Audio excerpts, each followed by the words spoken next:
Bismillahirrahmanirrahim. Summa alhamdulillah, segala puji bagi Allah. Nahnu min Malaysia, ana daripada Malaysia, tempat tinggal Sabah. Kegiatan di sini itu kuliah. Kuliah di IWIN, bagian jurusan dakwah dan komunikasi. Jadi di sini itu tergeraknya datang ke sini itu daripada kakak-kakak lighting. Dia membawa kita ke sini untuk bertujuan menunjukkan hukum cambuk itu berada di Aceh. Melihat tadi seperti apa Bang pandangan? Melihat itu kalau dalam bahasa Indonesia kaget dong. Kaget macam kalau di Malaysia gemuruh. Jadi di situ dapat pengajaran banyak yang kita boleh ambil ibrah.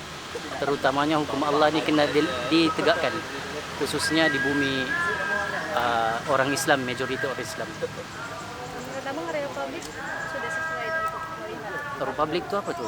area untuk masyarakat. Itu agak cocok, agak bersesuaian. Kerana kalau dilakukan hukum begini, khususnya anak muda itu sendiri akan menjadi takut ataupun kaget melakukan perkara-perkara yang berkait paut dengan kesalahan, khususnya dalam hukum Islam itu sendiri.